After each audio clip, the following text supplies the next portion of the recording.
Nimrod waktu itu memimpin. Oleh sebab itu Bapak Ibu dan Saudara yang kekasih dalam nama Yesus Kristus, berkaca dari pengalaman Nimrod ini, maka apa yang sama dengan kondisi kita saat ini, karena Allah tidak mungkin berubah. Motivasi Nimrod itu, tujuan Nimrod itu, apabila itu menjadi motivasi setiap anak Tuhan, menjadi tujuan anak Tuhan dalam membangun hidupnya, membangun rumah tangganya, usahanya, maka hasil daripada usaha pembangunanmu apapun itu, maka Tuhan tidak berkenan dan tidak akan pernah sukses berhasil. Karena tidak mungkin Allah akan berubah oleh karena saudara. Kalau Allah lakukan itu kepada Nimrod, maka Allah yang sama, kata firman Tuhan, tidak pernah berubah. Itu juga akan dilakukan kepada siapa saja orang-orang yang melakukan pembangunan, melangsungkan hubungan rumah tangga, melangsungkan hubungan hidup dengan konsep seperti yang dilakukan oleh Nimrod. Oleh sebab itu Bapak Ibu, dengan berkaca sedemikian rupa kita melihat apa yang terjadi pada pembangunan Menara Babel itu sebenarnya, pertama sekali, karena Allah tidak suka, Allah tidak berkenan. Karena itu sudah menjadi sebuah kontradiksi dengan firman Tuhan. Jadi segala sesuatu yang bertentangan dengan firman Tuhan, maka usaha upaya apapun jika itu tidak didasarkan oleh firman Tuhan, maka usaha itu akan hancur. Dan pekerjaan itu akan semua mendatangkan rugi. Oleh sebab itu maka firman Tuhan berkata, apabila ada seorang yang akan bepergian ke kota Anu, mereka berkata dalam hati, aku akan menjalankan usaha, aku akan melakukan ini, aku akan melakukan ini. Maka Alkitab katakan, maka apabila seseorang tidak mengikut sertakan Tuhan dalam seluruh usaha mereka, maka Tuhan tidak akan berkenan dan usahanya akan menjadi gagal. Jadi apapun pekerjaanmu, apapun usahamu, jika bukan oleh karena itu sesuai dengan firman Tuhan, engkau akan membangun rumah tangga, tetapi rumah tanggamu tidak kau bangun berdasarkan firman Tuhan, maka itu akan menjadi hancur, binasa. Kau akan menjadi rugi, rumah tanggamu akan menjadi hancur, lebur. Sama seperti Nimrod ini. Apa yang dilakukan oleh Nimrod sehingga itu bertentangan dengan firman Tuhan? Pertama sekali dia mau menyatukan semuanya. Waktu itu satu bahasa kata firman Tuhan, dan Nimrod berkata kepada orang-orang di situ, baiklah kita membangun sebuah kota, kita ambil ter, kita membuat batu bata, kita membuat tergala-gala dan membuat menara sampai ke langit. Maka ia satukan seluruhnya. Padahal firman Tuhan berkata, maka hendaklah engkau beranak cucu dan akan engkau menyebar ke seluruh dunia. Ini katanya, bertambah banyak. Jadi konsep Allah adalah supaya setiap orang menyebar. Tapi konsep daripada yang namanya Nimrod waktu itu, semuanya berkumpul. Bukan masalah berkumpul menyebarnya, tapi masalahnya adalah maka apa yang dilakukan oleh Nimrod itu sudah bertentangan dengan firman Tuhan.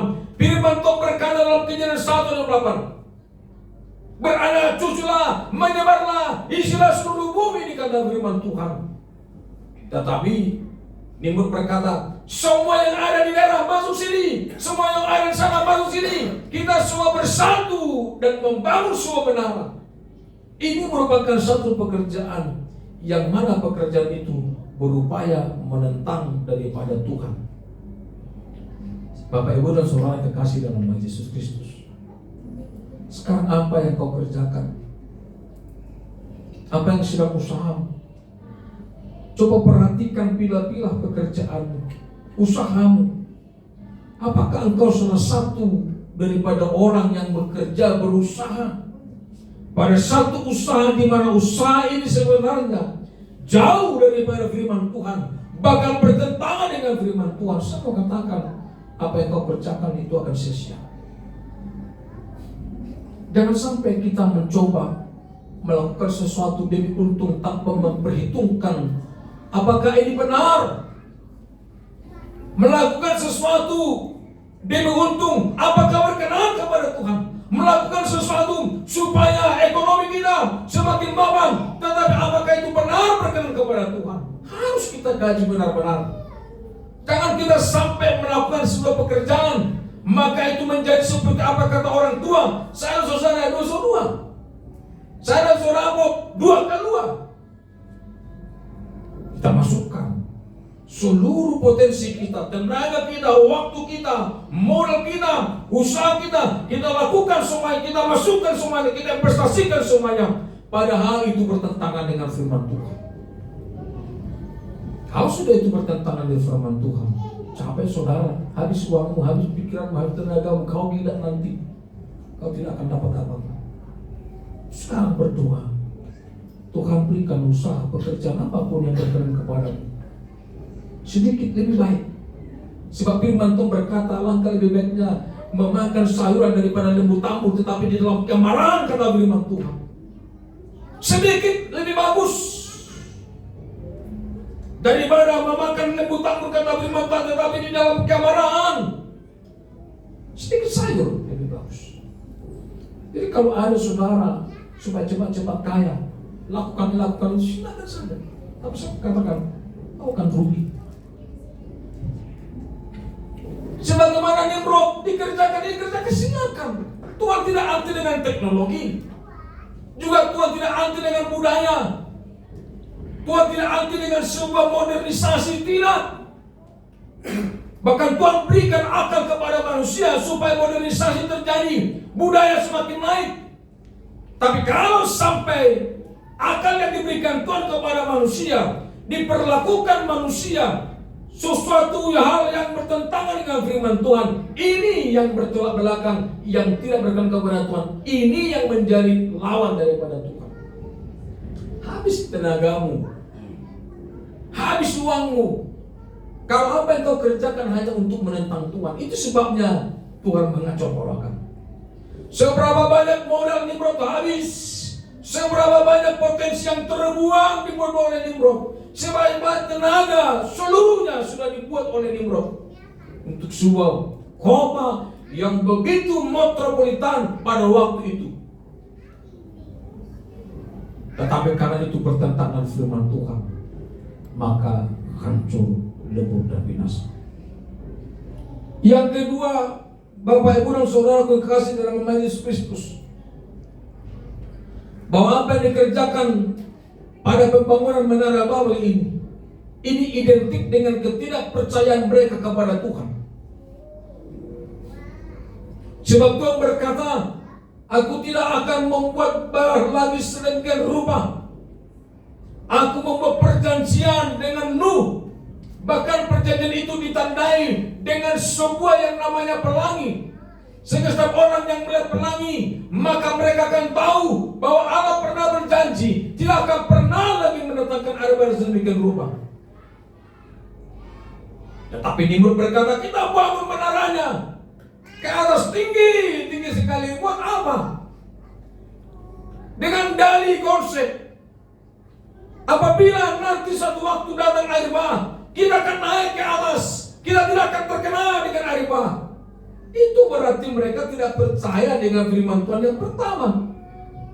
Pertama dikatakan tidak akan ada lagi air bah, tetapi orang itu membangun yang namanya menara sampai ke atas tinggi sekali supaya jangan terkena air bah. Kita sering sekali melakukan pekerjaan yang sebenarnya pekerjaan kita sebenarnya adalah sebuah upaya keraguan kita akan firman Tuhan. Karena kita ragu kepada firman Tuhan. Kemarin datang hamba Tuhan. Lagi-lagi saya nggak tahu kenapa. Saya bilang sama istri saya, kenapa si Tuhan Rahmat menelpon kau dan menyuruh semua hamba Tuhan ini ke rumah? Kenapa tidak informasi ke saya? Oh ya begini. Ternyata sudah disetting ibu. Bersepakat mereka dan si Tuhan Rahmat, datanglah ke rumah berdoa untuk kepentingan mana tahu begitu. Memang sih ada kerinduan hatiku. Karena kulihat bapak guru kita agak sedikit begini, langsung datang jemaat. Armono buat jiru orang buat mangkor orang buat apa pelong. Tapi aku buset. Orang di jemaat tuh guru alai laso aku di rogi parok kalau orang rokok itu saya udah pincang-pincang 3 minggu, sebulan lebih dalam hatiku. Waktu ibu bapak guru kita langsung dirosek, langsung ibu pendeta kata, kita antar katanya. Saya udah di hatiku udah begini, antar lagi saya pusing. Bayar pak katanya, tidak. Maka saya bilang setelah saya bilang sama istri, saya sebenarnya punya uang, kenapa saya tidak di Rongseng? Saya di Rongseng nunggu sampai tanggal sekian demi supaya mendapatkan Rongseng yang gratis. Menunggu waktu lama. Saya sama istri saya bilang memang. Dan lagi kuliah jemaat ini, guru itu langsung ya orang rumpang neraka Allah sholatnya. Syukur di malam ruang di sana, aku bisa dilindungi bah. Makanya suami istri, mungkin itu makanya telepon Sintu Rahmat bikinlah begini. Maka mereka datang. Suatu hamba Tuhan itu datang, maka salah satu dari hamba Tuhan berkata, biarlah saya urut. Saya bilang, gak usah mah, cukup diduakan saja. Alano menurut, tapi bongkak nano, tapi nato membertanya aku mau. Jadi apa yang kita kerjakan selama ini kalau kita sakit? Kalau kita pergi ke rumah sakit, saya bukannya melarang, juga bukannya anti dengan rumah sakit, karena saya juga sering itu Rongseng saya kamar rumah sakit.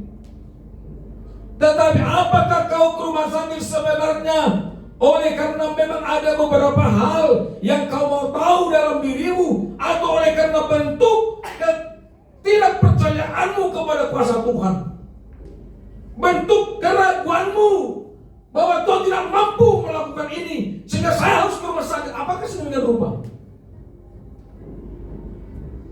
Kalau segala sesuatu yang kau mulai ragu sehingga kau kerjakan sesuatu oleh karena keraguanmu kepada firman Tuhan, itu sama dengan Nimrod yang sudah Tuhan berkata, aku tidak akan pernah membuat lagi bahasa demikian rupa. Tetapi Nimrod berpikir, mana tahu bang itu dalang, mana tahu bohong Tuhan, mana tahu dia nabu, mana tahu perkataannya tidak ditepati. Lebih baik daripada saya begini. Kita apa mau menara?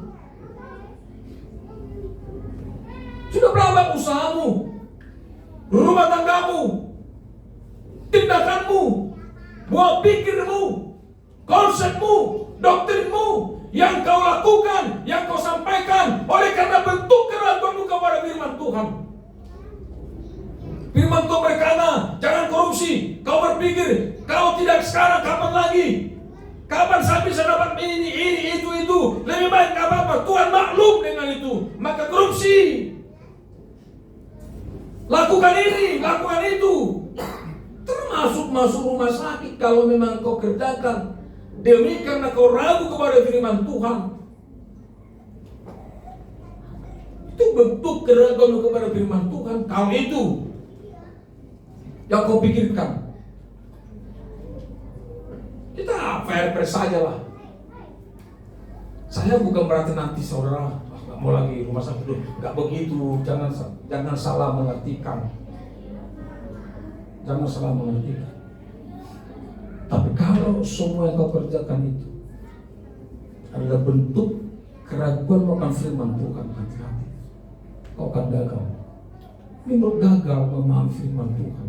Dia ragu, benarkah Tuhan tidak akan mendatangkan lagi?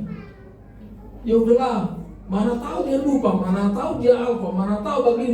Udahlah, lebih baik darah-darah, nggak apa-apa, tidak masalah. Kita mau saja menara. Tidak datang, tidak apa-apa. Kalau darah kita selamat. Saudaraku kekasih dalam Yesus Kristus, itu kedua yang dilakukan oleh Nimrod. yang membuat Tuhan, kata firman Tuhan, turun dan melihat kota itu. Turun dan melihat kota itu.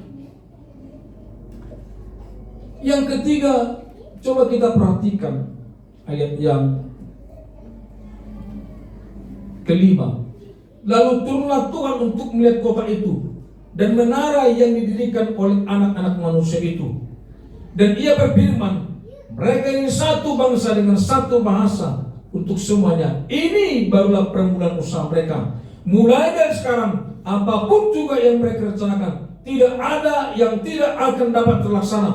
Baiklah kita turun dan mengacaukan sana bahasa mereka, sehingga mereka tidak mengerti lagi bahasa masing-masing. Jadi kata konteks turun itu bukan berarti seperti dia pergi ke sana, turun ke sini, seakan-akan dia manusia biasa. Jadi konteksnya di sini adalah Allah menaruh perhatian kepada sesuatu yang tidak berkenan usahamu itu, dan dia akan gagalkan secara khusus.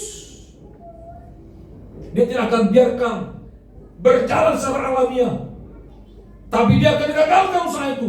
Dia akan ugalkan yang namanya pekerjaan itu, jika itu bentuk daripada keraguanmu. Yang ketiga, saudaraku kekasih dalam Yesus Kristus, banyak orang membuat ini, membuat itu dengan motivasi yang salah. Ada bibit sombong dalam dirinya, ada bibit supaya dihormati, ada bibit supaya disegani, ada bibit supaya nampak terhormat. Maka Alkitab katakan seperti ini, baiklah kita mencari nama.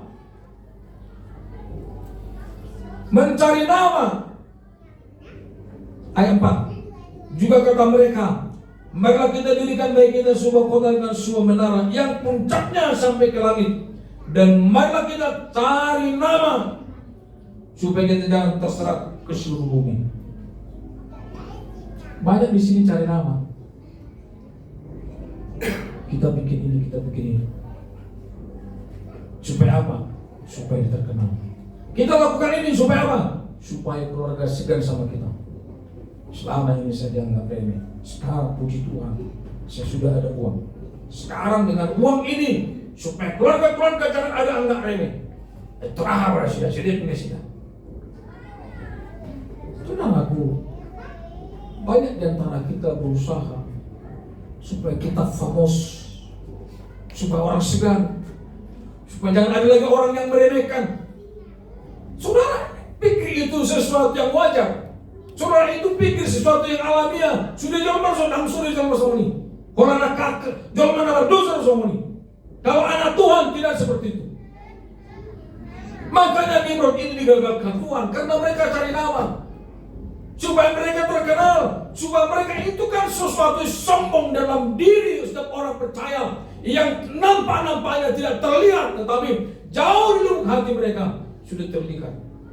Kadang saya juga berpikir begitu. Akhir-akhir ini saya pikir cari-cari, wah mana tahu dia ada mobil ini, wah ini mobil merah, mobil murah. Tapi kalau bukan mobil yang berkelas, saya tidak mau. Saya lihat, saya bilang sama istri, wah ini mobil Camry ini, cocok ini. Baru setelah saya pikir-pikir, bukan berarti suatu waktu nanti saya dapat Camry nanti ya, biar orang di mana tuh, namanya orang Camry nanti, karena gawe itu lama tuh, dang muka, bukan. Tetapi kenapa harus begitu saya pikir? Oh, supaya nanti tukar mimbar bawa mobil keren, pakai kacamata Polaris. Maka nanti banyak orang melihat, oh ganti bapak itu, banyak uangnya, mobilnya hebat. Ada. Masih begitukah iman kita Bapak Ibu? Masih. Pertobatlah kita. Itu sebabnya aku kerjakanlah itu untuk kemuliaan Tuhan. Amin. Kerjakan untuk kemuliaan nama Tuhan. Apapun pekerjaanmu sekarang, usahamu sekarang, yang menghasilkan apapun itu, maka kerjakan, lakukan, tetapi untuk kemuliaan nama Tuhan. Puji Tuhan. Bukan untuk kebanggaan diri. Banyak orang bekerja untuk kebanggaan diri. Banyak untuk berbuat itu kebanggaan diri. Banyak untuk kebanggaan ini. Anak-anak kuliah di mana? Kebanggaan diri. Saya selalu pergi ke salah satu pasar langganan kami. Selalu tanya, ini anak musik sekolah. di negeri. Itu yang anggota tujuh sebangsa. Anakku di situ, siapa yang nanya? Coba ngapain tanya begitu? Anakku pergi ke sana lagi. Besok ketemu dengan orang yang sama lagi. Sudah kelas berapa anakmu itu? Sekian. Di mana sekolah? Di sini. Harusnya kita sebangsa. Ngapain aku nak tahu nih orang? Anakku di sini sekolah kan bobo atau kurang kepeng menang ada kurang dana lain. Gak bisa lo penuh berenang orang. Coba bikin anak untuk kuliah di mana, untuk sekolah di mana, supaya kan pintar. Itu saja. Supaya nampak bergengsi kau. Maka bikin pesta ini, bikin lakukan ini. Sekarang pun juga udah teh. Enak saya ngomong. Kadang-kadang begitu kita orang mata. Orang tua meninggal sisi begitu. Tapi kan itu kesempatan kita untuk menunjukkan siapa kita. Pakai gelang, pakai ini, ngapain begini? Tersona udah kali ini belum ada. Itu namanya cari amal. Dan itu terjadi di banyak orang, di banyak kondisi, di banyak situasi, dalam rumah duka, apalagi pesta. Menunjukkan siapa saudara. Saya mau katakan, apapun yang dikerjakan oleh anak Tuhan, jangan sampai apa yang kita dapatkan kita raih dari Tuhan. Itu semua harus kita kembalikan kepada Tuhan. Konsepnya begitu. Yang kita terima dari Tuhan, kembalikan kepada Tuhan. Yang kita dapatkan dari Tuhan, kita buat untuk kemuliaan nama Tuhan. Jangan sampai kita terima dari Tuhan, tapi kita perbuat untuk memuliakan diri sendiri. Itu berbahaya. Dari mana datang konsepsi sini seperti itu? Tuhan kasih otak. Ya, Nimrod itu memang orang pintar, luar biasa dia. Dia mau bangun, dia bangun kota, dia bangun menara, dia bangun itu metropolis yang luar biasa. Dia mau kumpulkan semua. Dan nanti ciri-ciri daripada antikristus itu pertama sekali dia akan menjadi penguasa dan membuat semua satu. Mata uang satu, maka bangsa satu, budaya satu, bahasa satu. Dia akan buat semuanya menjadi satu. Itu makanya waktu muncul mata uang euro, orang berkata, itu Tuhan Kristus. Saudara aku kekasih dalam nama Yesus Kristus, hati-hati dengan berkat yang kau terima. Amin. Dengan berkat yang kau terima. Mau kau pakai sepatu Bentley, silakan. Mau kau pakai sepatu yang apapun itu mereknya, silakan. Tapi jangan sampai kita membeli sesuatu untuk sesuatu kemuliaan diri kita. Semua berkat yang Tuhan berikan kepada kita, itu adalah berkat yang kita harus kembalikan kepada Dia. Karena Dia yang punya hak untuk itu. Jangan kau ambil itu untuk memuliakan dirimu, membuat dirimu bangga, supaya engkau hebat, supaya engkau terkenal, supaya namamu diingat orang lain. Bapak, Ibu, dan saudara yang kekasih dalam nama Yesus Kristus, saya melihat ada hal yang paling urgen yang membuat kata konteks Tuhan turun, bukan turun untuk memberkati, tapi turun secara khusus untuk mengacau balaukan. Karena ada konsep mau naik ke atas. Dalam bahasa Ibrani kata langit itu hasamayim, itu sama juga dengan surga. Dalam Yeskiel bagaimana firman Tuhan berkata, dalam kitab Yesaya juga diulangi dalam kitab Yesaya pasal 14-12. Bintang timur mau menyanyi yang maha tinggi karena firman Tuhan. Maka segala sesuatu yang kita kerjakan, tetapi untuk menyanyi yang maha tinggi yaitu Allah, itu akan berakibat fatal. Orang-orang yang mungkin tidak berpikir mau menyanyi, tetapi konsepnya, pikirannya, perbuatannya sudah sama dengan menyaingi yang maha tinggi, itu sama dengan melakukan langgar firman Tuhan. Saya beberapa kali pernah saya katakan, sudah ada sekarang orang mau membuat manusia tidak mati-mati. Mereka buat penelitian supaya apa? Kenapa manusia bisa mati? Kenapa kura-kura bisa berumur sampai 300 tahun? Tapi kenapa manusia hanya sekian tahun? Apa kelebihan kura-kura daripada manusia? Maka mereka membuat penelitian. Kalau mungkin bisa hidup. Pernah dengar yang namanya terakota? Seorang kaisar Cina yang berupaya supaya dia bisa hidup kekal, sehingga seluruh tabibnya disuruh pergi cari ramuan apapun itu, supaya dia bisa meminum ramuan itu, memakai ramuan itu, supaya dia bisa hidup kekal. Ternyata umurnya berapa? 49 atau 48, tidak sampai 50 tahun. Jadi ramuan yang dia konsumsi itu ternyata mengandung merkuri, bahkan tinggi merkurinya. Dia buat balsem, dia buat ini, supaya tidak kendor. Karena ada itu apa itu ibu yang pakai supaya asal penyakit terus menguji. Dia pakai. Ternyata hasil produk yang diperbuat itu yang merugikan dia, itu yang membunuh daripada kaisar ini. Maka di akhir hidupnya dia berpikir, kalau mungkin saya tidak bisa hidup kekal, minimal nanti di keabadian itu ada yang menemaniku, prajurit-prajurit. Maka dibuatlah patung-patung prajurit, namanya termasuk kuda-kuda perang, sampai beberapa ratus itu, ribuan itu dibuat. Itu namanya terakota.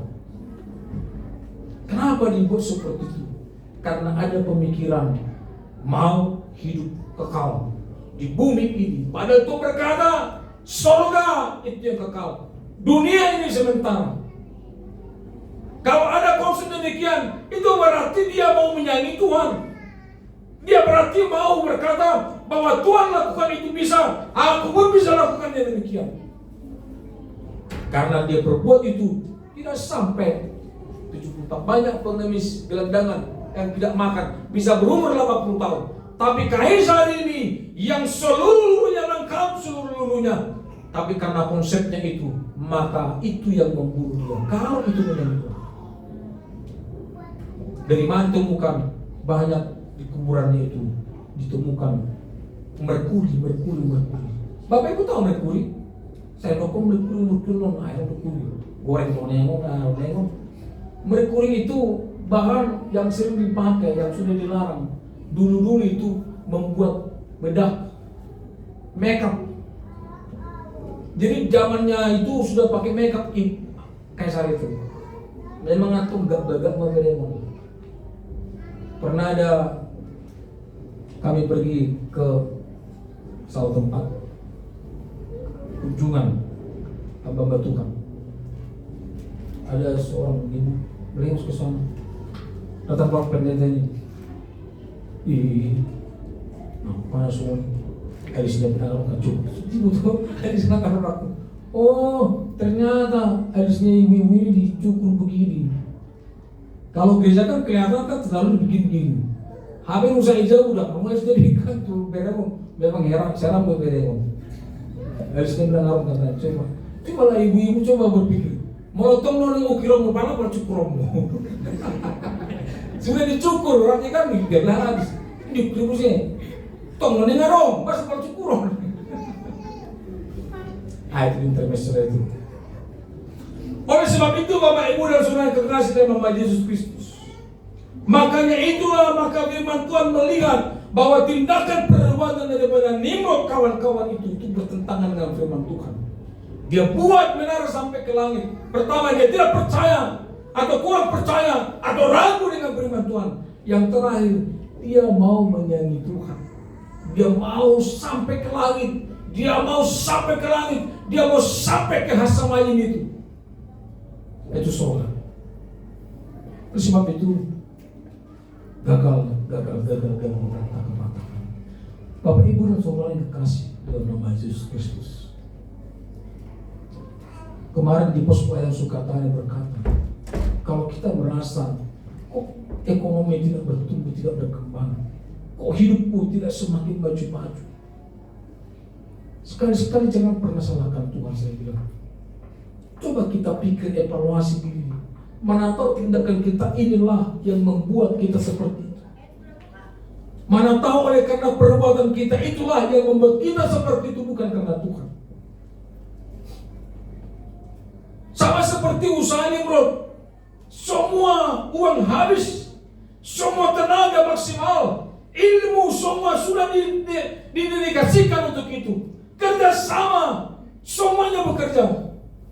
Tapi Tuhan berkata, hancur. Hidup kita pun seperti itu Bapak itu. Mulai dari sekarang, perhatikanlah hidupmu. Mulailah engkau berkenan kepada Tuhan. Mulailah dekatkan dirimu kepada Tuhan. Mulailah segala sesuatu item-item yang tidak berkenan kepada Tuhan dalam semua tindakanmu. Mulai perhatikan checklist yang mana yang harus kau lepaskan, yang mana harus kau buang dalam hidupmu. Jangan melulu Tuhan begitu, tidak. Coba mulai dari sekarang kita mulai checklist hidup kita. Mana yang perlu kita buang, sifat-sifat mana, sikap-sikap mana, perkataan-perkataan yang mana, dan mana yang berkenan kepada Tuhan. Kita mau pupuk, kita mau tetap lanjutkan itu. Maka apabila kita sudah berbuat beberapa kondisi-kondisi itu, maka kita akan melihat bahwa Tuhan sebenarnya bukan tidak mau tolong, tetapi apa yang sudah mau kerjakan Tuhan, maka diri kitalah aktor penyebabnya bagaimana terhalang berkat-berkat Tuhan dalam kehidupan kita. Sehingga Nimrod merugi. Alkitab katakan bahasa mereka dikacaukan. Saudaraku, mereka kacau sehingga tidak ada komunikasi. Jadi kalau rumah tangga tidak berkenan kepada Tuhan, rumah tangga tidak memuji Tuhan, rumah tangga tidak sungguh-sungguh bersekutu dengan Tuhan, maka rumah tangga itu akan dikacaukan. Bukan Tuhan mengacaukan rumah tangga, tetapi bahasanya artinya apa? Maka satu dengan yang lain tidak pernah sepakat, satu dengan yang lain tidak pernah setuju, satu dengan yang lain untuk hal-hal sepele pun pasti akan berantem. Pasti berantem. Saya tidak mau pelayanan kita seperti ini. Saya pernah mendengarkan gereja pecah karena hanya masalah membangun tangga. Coba bayangkan. Kenapa? Pendetanya berkata nanti tangganya begini saja, datang dulu, cocok begitu ama, begini bikin tangganya, begini katanya. Dang, selama, boleh kepada token si jumlah tok siapa? Selama apa? Tupi mau tema, soalnya ini boleh ada yang boleh, non make orang, tetap masalah laju terus. Jangan. Saya pikir. Kenapa terjadi seperti itu? Karena apa? Karena memang di hati mereka sudah tidak ada kesepakatan, tidak ada satu bahasa, tidak ada satu kata. Mereka berpecah-pecah. Cuman pas mereka kumpulnya di situ, sampai mereka rumah masing-masing bilang sama istrinya, cukup kali tadi dulu adik gitu. Datang lagi di samping rumah, tersedia lo kakak ya kan, terus hari. Tapi kalau Tuhan menyertai kita, dan kalau memang motivasi kita berkenan kepada Tuhan, sesulit apapun pembicaraan kita, damai. Karena apa? Tuhan buat kita, hati kita satu.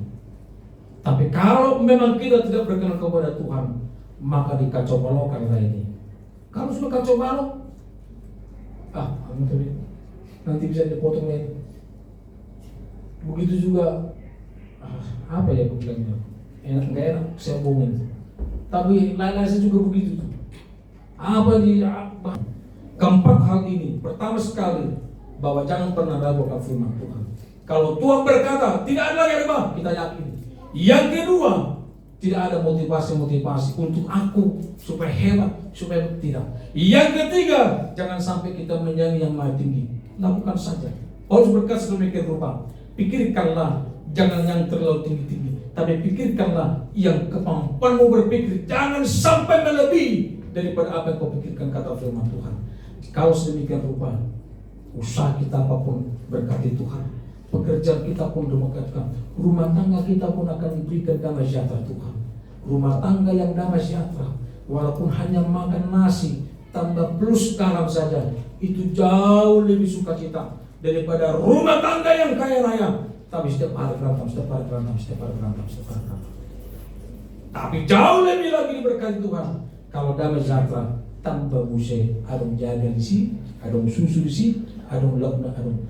Demikianlah firman Tuhan ini menjadi berkat kepada semua jemaat Tuhan dan memberkati kita pribadi, dan kita tetap damai, dan Kristus Yesus yang menolong memberkati kita. Puji Tuhan. Haleluya. Kita bangkit berdiri.